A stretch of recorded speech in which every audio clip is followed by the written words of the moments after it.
देश के युवाओं को रोजगार देने के प्रयास के भाग रूप आज फिर एक बार देश भर में रोजगार मेले का आयोजन किया गया। प्रधानमंत्री नरेंद्र मोदी ने आज रोजगार मेले के तहत 51,000 युवाओं को मिली नौकरी के नियुक्ति पत्र सौंपे। पीएम ने वीडियो कॉन्फ्रेंसिंग के जरिए रोजगार मेले को संबोधित करते हुए कहा कि अब सरकार केवल घोषणा ही नहीं करती, काम भी करती है। पीएम ने कहा कि आज भारत जिस दिशा में आगे बढ़ रहा है, जिस तेजी से आगे बढ़ रहा है, उससे हर सेक्टर में रोजगार के नए अवसर तैयार हो रहे हैं। देश के अलग अलग राज्यों और केंद्र शासित प्रदेशों में आयोजित होने वाले रोजगार मेले युवाओं के प्रति हमारे कमिटमेंट का प्रमाण है। हमारी सरकार युवाओं के भविष्य को ध्यान में रखकर मिशन मोड में काम कर रही है। हम न सिर्फ रोजगार दे रहे हैं, बल्कि पूरे सिस्टम को पारदर्शी भी बनाए हुए हैं, जिससे नियुक्ति प्रक्रिया पर युवाओं का भरोसा बना हुआ है। हमने भर्ती प्रक्रिया को न सिर्फ स्ट्रीमलाइन किया है, बल्कि कुछ परीक्षाओं को रिस्ट्रक्चर भी किया है। स्टाफ सिलेक्शन कमीशन की रिक्रूटमेंट साइकिल में जो समय लगता था, वो लगने वाला समय अब करीब करीब आधा हो गया है। यानी सर्कुलर पत्र जारी होने से लेकर नियुक्ति पत्र देने तक के समय को काफी कम कर दिया है। इससे युवाओं के समय की बड़ी बचत हुई है। युवाओं के हित में सरकार ने एक और महत्वपूर्ण बदलाव किया है। एसएससी के कुछ परीक्षाओं को हिंदी, इंग्लिश और 13 क्षेत्रीय भाषाओं में लेना शुरू कर दिया है। इससे बड़ी संख्या में उन युवाओं को नौकरी के लिए आवेदन करने का अवसर मिल रहा है, जिनके रास्ते में भाषा की दीवार खड़ी थी। अहमदाबाद में भी प्रधानमंत्री मोदी की वर्चुअल उपस्थिति में रोजगार मेले का आयोजन किया गया। केंद्रीय मंत्री दर्शना जरदोश समेत के अग्रणियों की उपस्थिति रही। रोजगार मेला अंतर्गत प्रधानमंत्री मोदी द्वारा 51,000 लाभार्थियों को रोजगार का वितरण किया गया, जिसका लाभ अहमदाबाद के युवाओं को भी मिला। प्रधानमंत्री नरेंद्र मोदी सर का मैं बहुत बहुत अभिवादन करना चाहूंगी, बहुत बहुत धन्यवाद कहना चाहूंगी कि उन लोगों ने हमें रोजगार का जो एक अपॉर्चुनिटी दी है, उनके लिए बहुत बहुत धन्यवाद। मेरा नियुक्ति रेलवे के अंतर्गत ट्रेन्स क्लर्क में हुआ है, जो अहमदाबाद मंडल के अंतर्गत है। मेरा चयन रेलवे में ट्रेन्स क्लर्क के रूप में हुआ है, जिसके लिए मैं प्रधानमंत्री नरेंद्र मोदी का आभार व्यक्त करता हूँ। માનનીય પ્રધાનમંત્રી શ્રી નરેન્દ્રભાઈના નેતૃત્વની અંદર 10 લાખ નોકરીઓ આપવાનું જે વચન આપ્યું હતું, એ દ્વારા આજે 10મા રોજગાર મેળામાં અમદાવાદ ખાતે રેલ મંત્રાલયે એની આયોજન કર્યું છે। આજે આખા દેશમાં 51,000 જે નોકરીઓ આપવામાં આવી, એમાં રેલ વિભાગ દ્વારા વધારે નિયુક્તિ પત્ર આપવામાં આવ્યા છે। ખાસ કરીને 31% ઉપર દીકરીઓને આજે નિમણૂક પત્ર આપવામાં આવ્યા। શરદ પૂનમના દિવસે આજે લોકોના જીવનમાં ઉજાલો થયો અને જે રીતે પ્રધાનમંત્રીશ્રીએ કહ્યું કે આવનારા દિવસમાં દિવાળી પહેલા આ પરિવારના મા બાપ અને આ દીકરાઓએ જે મહેનત કરી છે એને પૂરી ટ્રાન્સપરન્સીથી આ સિસ્ટમથી સરકારી નોકરી સાથે જોડાવાની તક મળી। गुजरात के सूरत में एक ही परिवार के 7 लोगों द्वारा खुदकुशी किए जाने की घटना सामने आई है। गुजरात के सूरत के पालनपुर पाटिया के पास नूतन रो हाउस के सामने स्थित सिद्धेश्वर अपार्टमेंट में एक ही परिवार के 7 लोगों द्वारा सामूहिक खुदकुशी किए जाने की घटना सामने आई है। इस घटना में पति पत्नी, माता पिता और 3 बच्चे शामिल है। इस मामले में पिता द्वारा परिवार के सदस्यों को जहर देकर खुद फांसी लगाने की शंका जताई जा रही है। पुलिस द्वारा सबसे पहले मृतदेह को अस्पताल पहुंचाया गया। साथ ही आसपास के लोगों और परिवार से भी पूछताछ शुरू की गई है। शुरुआती जांच में आर्थिक संकट के चलते खुदकुशी किए जाने का अनुमान लगाया जा रहा है। મનીષ કનુભાઈ સોલંકી કરીને 37 વર્ષની ઉંમરના એ વ્યક્તિ છે. એમણે એમના મમ્મી પપ્પાને, 3 છોકરાને, એમના વાઈફને દવા પીવડાવી દીધી છે ને પોતે ફાંસો ખાઈને આત્મહત્યા કરી છે. અહીં આવ્યા પછી માહિતી મળી છે, સુસાઇડ નોટ પણ મળી છે પોલીસના કહેવા પ્રમાણે, પણ કોઈના નામ લખ્યા નથી. કંઈ પૈસા લેવાના હતા એવી વાત કરી છે પોલીસના માધ્યમથી મને જાણવા મળ્યું. પણ પોલીસ ઇન્વેસ્ટિગેશન કરી રહી છે. જે કંઈ હોય તથ્ય કાયદેસરની કાર્યવાહી પોલીસ કરી રહી છે. અત્યારે તો પીએમ માટે બધી લાશોને રવાના કરી છે. જે કંઈ આવશે એની કાયદેસર પગલાં ભરવામાં આવશે પોલીસ તરફથી, એવું આશ્વાસન આપું છું. હાલમાં કોઈ સચોટ કારણ વિશે કોઈ માહિતી ઉપલબ્ધ નથી. એ બાબતની તપાસ કાર્યવાહી ચાલુમાં છે. એમણે જે નોટ મૂકેલી છે એમાં એમણે ખાલી કોઈને પૈસા આપ્યા હતા ને લેવાના બાકી છે એટલું લખ્યું છે, કોઈ નામ કે अमाउंट दर्शावेली નથી એમાં. आज रात लगने वाले चंद्र ग्रहण पर वडोदरा के खगोलविद दिव्य दर्शन पुरोहित ने वीएनएम टीवी से खास बातचीत करते हुए चंद्र ग्रहण से जुड़ी जानकारियां साझा की। आज 28 अक्टूबर शरद पूर्णिमा का दिन है और आज ही चंद्र ग्रहण भी लगने जा रहा है। लेकिन क्या होता है चंद्र ग्रहण और ये क्यों होता है, इसके क्या प्रभाव होते हैं, इसके बारे में आपने कुछ बातें सुनी होंगी। अब उसमें से कौन सी बातें सच हैं, कौन सी झूठ है, इस बारे में अब हम आ पहुँचे हैं एस्ट्रोनॉमर के पास में और उनसे अब जानेंगे चंद्र ग्रहण से जुड़ी कुछ बातों के बारे में।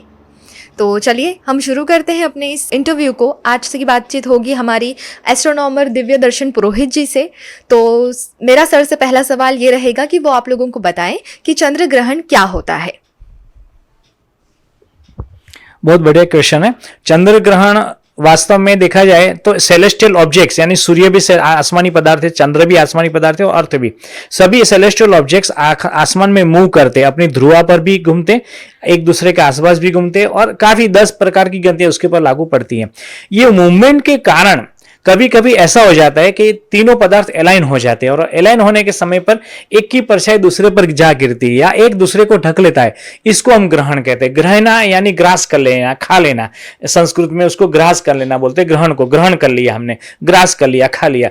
तो ये चंद्र ग्रहण और सूर्य ग्रहण दोनों ये ग्रास करने की पद्धति है। चंद्र ग्रहण होता है पूर्णिमा के दिन, जैसा सब जानते हैं कि सूर्य और चंद्रमा के बीच में बिल्कुल पृथ्वी आ जाती है, पृथ्वी परछाई चंद्र पर गिरती है तो चंद्र ग्रहण कहलाता है। और सूर्य और पृथ्वी के बीच में जब चंद्र आ जाता है तो चंद्र सूर्य को ढक लेता है तो हम अमावस्या के दिन सूर्य ग्रहण देखते हैं। इस प्रकार के 2 सूर्य ग्रहण और चंद्र ग्रहण होते हैं। आज का जो चंद्र ग्रहण है ये कब होने वाला है और कहाँ कहाँ ये चंद्र ग्रहण दिखने वाला है, उसके बारे में बताइए। हम लोगों ने देखा होगा कि मध्य अमेरिका में 15 दिन पूर्व अमावस्या के दिन सूर्य ग्रहण हुआ था और उसके ठीक 15 दिन बाद आज भारतवर्ष में दिखाई देने वाला, अमेरिका में नहीं दिखाई देगा, भारत में दिखाई देने वाला खंड ग्रास यानी कि पार्शियल ल्यूनर इक्लिप्स होने वाला है। और ये ल्यूनर इक्लिप्स पूरे समग्र भारतवर्ष से दिखाई देना, न केवल भारतवर्ष से मगर समग्र एशिया से, यूरोप से, अफ्रीका से और अमेरिका, दक्षिण अमेरिका के कुछ भागों से, ऑस्ट्रेलिया के कुछ भागों से ये ग्रहण दिखाई देगा। और खंड ग्रास चंद्र ग्रहण का पूरा चंद्रमा नहीं ढकेगा मगर पेनम्ब्रल इक्लिप्स शुरू होगा 11 बजकर, आज रात्रि को शरद पूर्णिमा की मध्य रात्रि को 11:29 को पेनम्ब्रल इक्लिप्स शुरू हो गया, यानी कि पृथ्वी की काली परछाई धीरे धीरे ऊपर चढ़ती हुई चंद्रमा के ऊपर मालूम होगी। और बराबर 1:04 को मध्य रात्रि में बेस्ट चंद्र ग्रहण शुरू होगा, उसको अम्ब्रल इक्लिप्स बोलते हैं, ल्यूनर इक्लिप्स। उसमें नीचे वाली चंद्रमा की कोर ढकना शुरू होगी और 1:43 को मैक्सिमम 12% चंद्र नीचे के पोर्शन में ढक जाएगा और फिर वो उत्तर पूर्व से धीरे धीरे निकलना शुरू होगा और 2:29 को बाहर निकल जाएगा। उसके बाद में जो काली परछाई ऊपर गई थी वो धीरे धीरे निकलना शुरू होगी और 3:57 को बाहर निकल जाएगी। मगर सबसे बेस्ट चंद्र ग्रहण 1:04 से 2:23 तक होगा और उसमें सबसे बढ़िया टाइम रहेगा 1:43 का, जो वीएनएम के तमाम दर्शक अपने याद रखें। 1:30 को अलार्म रख करके खड़े हो जाएं, जाग जाएं और 20 मिनट तक आप अगर टेरेस में रहें तो बहुत बढ़िया चंद्र ग्रहण देखने को मिलेगा। कितने प्रकार के चंद्र ग्रहण होते हैं? बहुत बार हम ये देखते हैं कि चंद्र ग्रहण हो रहा है और ये हमारे साल का आखिरी चंद्र ग्रहण है, तो कितने प्रकार के चंद्र ग्रहण होते हैं और उसका क्या क्या असर पड़ता है हमारे एटमॉस्फेयर पे? बहुत बढ़िया बात की आपने। एक्चुअली चंद्र ग्रहण आज शरद पूर्णिमा का 3 दशक के बाद शरद पूर्णिमा को होने जा रहा है और भारत का ये और इस वर्ष का हमारे यहाँ से दिखाई देने वाला अंतिम खंडग्रास चंद्र ग्रहण होगा, फिर अगले साल दिखाई देगा। तो ये अपने हिसाब से एक बहुत बढ़िया इवेंट है, सेलेस्टियल इवेंट है, नो डाउट। केवल 12% चंद्र ढकेगा मत, जो ढके वो रोंगटे खड़े कर देने वाला होगा। जब चंद्र ग्रहण होता है या सूर्य ग्रहण होता है, उसमें से किसी प्रकार के रेडिएशन घातक विकिरण निकलते हैं, उससे डरने वाली कोई बात नहीं है। हाँ, उसमें ध्यान रखने वाली ये बात होती है कि वो ग्रेविटी अलाइन होती है, क्योंकि तीनों में ग्रेविटी है, पृथ्वी, चंद्र और सूर्य में। तो अलाइन होने की वजह से कभी कभी जो जैसे जवार भाटे आते हैं पूर्णिमा और अमावस्या के दिन, तो उसी प्रकार के जवार भाटे आएंगे, मगर ज्यादा आएंगे। जैसे 10 फुट की जवार आता है, भरती आती है, तो वो 20 फुट की आ जाएगी, ऐसा हो सकता है। और कभी परफेक्ट अलाइनमेंट होती है तो भूकंप का खतरा भी, अर्थक्वेक का खतरा भी मंडराता रहता है, मगर इस बार ज्यादा भरती आने की संभावना लगी रहेगी। कई बार ये भी देखा जाता है कि अलग अलग राशियों पर भी इसके कोई प्रभाव पड़ सकते हैं। ये बहुत बार बहुत से लोगों से सुनने मिलता है। तो इसमें आपके हिसाब से क्या सच्चाई है, क्या ऐसा कुछ होता है? बहुत बढ़िया बात कही आपने। मैं कर्मकांडी ब्राह्मण भी हूँ, साइंटिस्ट हूँ, विज्ञान के विद्यार्थी हूँ, उसके साथ में कर्मकांडी ब्राह्मण भी हूँ और सालों से कर्मकांड कराता आया हूँ। वेद को 4 बार पढ़ा है, वेद के ऊपर हमने ग्रंथ भी लिखे हैं। कहीं भी हमारा जो पौराणिक मेन बेस है वो एक गीता है, उसी प्रकार के वेद हैं, सबसे प्राचीन वेद है माने जाते हैं। इसमें कहीं भी ऐसा नहीं लिखा है कि ग्रहण को ना देखे। स्पष्ट लिखा है कि डिसेंडिंग और असेंडिंग नोड यानी कि राहु और केतु के कारण ग्रहण होते, और वो केवल और केवल चंद्रमा की कारण ही, उसकी परिचय के कारण ही ग्रहण होते, उसको देखना निरापद, ऐसा स्पष्ट लिखा हुआ है। उससे डरने वाली कोई बात नहीं। राशि जातक पर कोई प्रभाव नहीं पड़ता, किसी पर कुछ भी प्रकार का रेडिएशन का, ग्रेविटी का, विकिरण का, मैग्नेटिक फील्ड का कोई प्रभाव नहीं पड़ता। तो ये निरापद रहते। उससे इंफ्रारेड या अल्ट्रावायलेट रेस भी चंद्र ग्रहण से नहीं निकलते। किसी प्रकार की किसी विकिरण की संभावना नहीं। तो उसको देखें। हम ऋषियों की संतान है, हमारे देश के प्रधानमंत्री स्वयं ग्रहण देखते। जो देश चंद्रमा पर चला गया, मंगल पर चला गया, उसके लोग अगर घर में डर करके बैठ जाएंगे तो हम हमारी गुरु को जगत विश्व गुरु नहीं बना पाएंगे। तो हमें ग्रहण आकर के देखना चाहिए, डरना नहीं चाहिए, ना डरे ना डराएं। चंद्र ग्रहण और सूर्य ग्रहण में कई बार ऐसा कहा जाता है कि सूर्य ग्रहण ज़्यादा खतरनाक होता है। सूर्य ग्रहण का क्या प्रभाव होता है और चंद्र ग्रहण का, जैसा आपने कहा कि कुछ चेंजेस होते हैं एटमॉस्फेयर में, तो इन दोनों में से ज़्यादा डेंजर क्या होता है? वैदिक दृष्टि से दोनों समान हैं। वैज्ञानिक दृष्टि से देखें तो सूर्य एक तारा है, स्टार है। स्टार में से सभी प्रकार के रेडिएशन निकलेंगे, गामा रे से लेकर के, एक्सरे से लेकर के, रेडियो वेवलेंथ से लेकर के, यूवी, IR सब निकलते हैं, माइक्रोवेव सब निकलते हैं।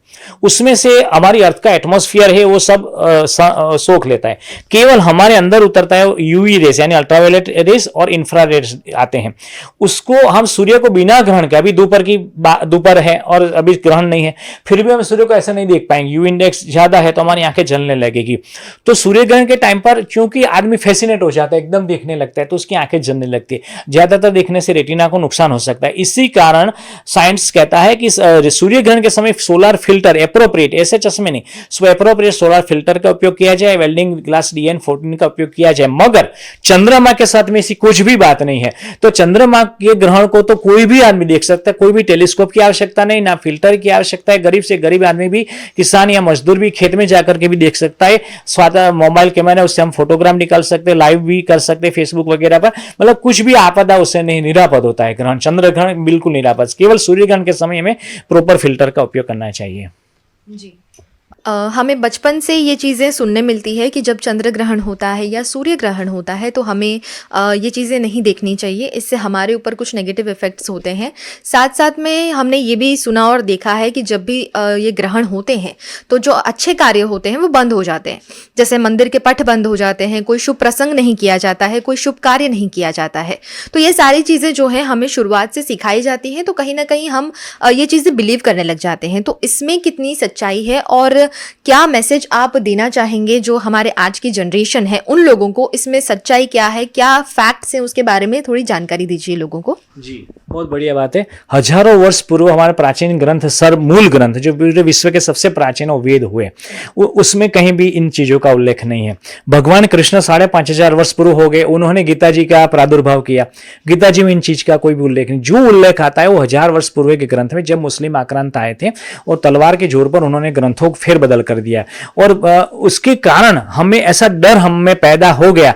बचपन से सुनते हैं, पीढ़ियों से सुनते आए, 1000 साल से सुनते थे, एक डर पैदा हो गया कि ये करेंगे तो ये हो जाएगा, ये करेंगे तो ये हो जाएगा। इसका हुआ क्या, अमेरिका 32 करोड़ की पॉपुलेशन है, वहां पर 1200 एस्ट्रोनॉट पैदा हुए, हम 140 करोड़ है हमारे यहाँ। आर्यभट्ट हमारे यहाँ हुआ, वराहमिहिर हुए, सुश्रुत हुए, चाणक्य हुए, हमारे यहाँ सब कुछ हुआ। हम कहते भी हैं, मगर हमने एक एस्ट्रोनॉट दिया केवल राकेश शर्मा।